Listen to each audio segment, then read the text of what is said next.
Agent Elvis sucks. My video's title says it all. And though I initially was somewhat okay with the first episode, after further viewing, I now wholeheartedly believe this show is pure woke garbage. It has no redeeming value whatsoever. Ah, for fuck's sake, Scatter. I guess waiting the limo is a little too open-ended, huh? Let's start with the unfortunate casting of Matthew McConaughey. Oh my god, what an absolute mistake this was. Don't get me wrong, I think he's a good actor.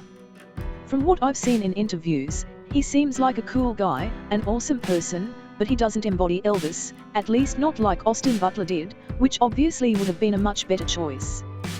Then we have Cece. The less said about her the better, beyond being obnoxious, patronizing, and sexist, or to put it another way, if her character were to die off, I'd be okay with that. She's constantly putting Elvis down, making fun of his clothes to the point she questions his manhood by saying, "Okay, your cape," while very showy and vaguely feminine. There's nothing feminine about his cape, other than her sexist views. Well, if your way is straight down to a splattery death, then yes, as a matter of fact I am. Nobody's gonna be splattering anywhere. Okay, your cape, while very showy and vaguely feminine, isn't gonna break our fall. She even has the nerve to belittle his music, praising singers like Jim Morrison and the Beatles over him. What kind of message does that send to any young viewers unfamiliar with Elvis Presley's music? Certainly not a good one.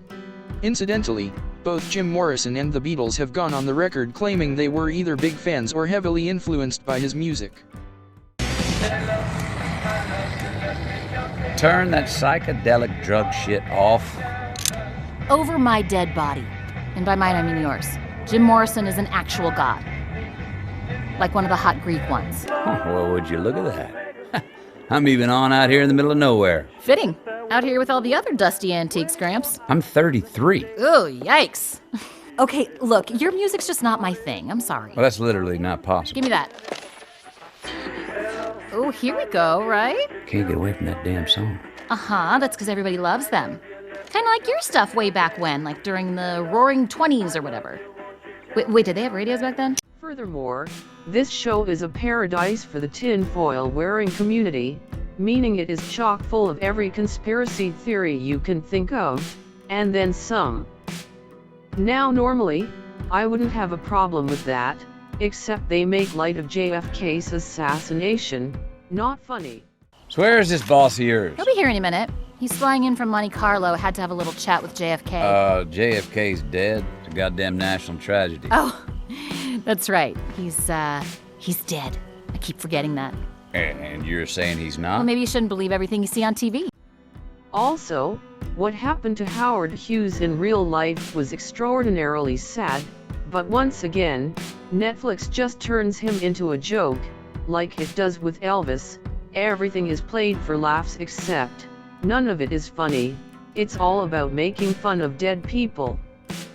Am I supposed to laugh at that? You got a creepy homeless guy pissing in a jar in the middle of your spy plane. Creepy is correct, yes, but definitely not homeless. Howard is a billionaire and a genius inventor. He works for us. Howard Hughes, nice to meet you. Howard Hughes? Hell, I'd heard you'd gone insane. And I must say, based on your wall of piss over there, I'm guessing I heard correctly. You sound like all of my doctors. Truth be told, I'm completely insane. I injected myself with radiation years ago. Why? Well, in my defense, turns out the Spider-Man origin story is complete bullshit. Which you did not know at the time. How could I?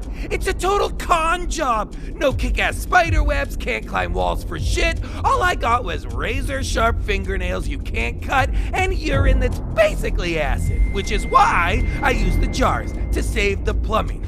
So, which one of you is gonna aim it for me?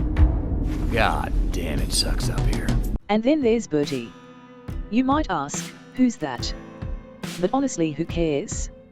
She's only there to say things like, "We're making this a black thing now."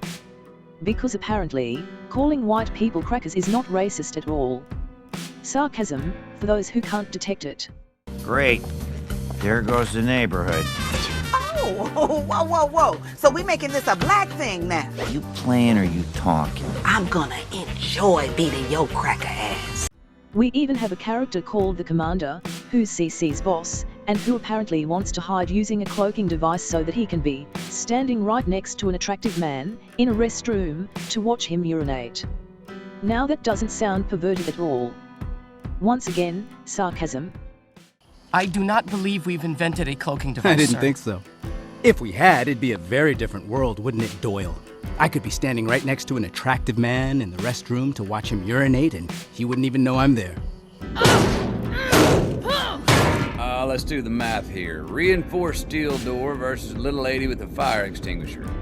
My money's on the door. Oh, hey there! Chauvinism! Perfect timing, dick! You're Dr. John Carpenter, idealistic ghetto physician. You help everybody, the poor, the sick, the hungry, you know, blah, blah, blah, blah. You're Jesus, mate. You're the journey. Your journey is the journey of America. And at some point, you make out with a nun. Get ready to have your mind completely fucking blown. This is ground control to Major Tom. You've really Jesus. Lady Scatter was right. What in the hell is this? This is history in the making. So, wait a minute. The moon landing. Our finest hour. You faked it? Not without help from a cinematic genius. Say hello to Stanley Kubrick. Someone's gonna figure out that this is real. We decide what's real. Which this isn't. To the world, it is. You know how I know? Because Walter Cronkite said so. Hold on. Is there fucking mayo on this? Because that would be a national tragedy. No, no, no.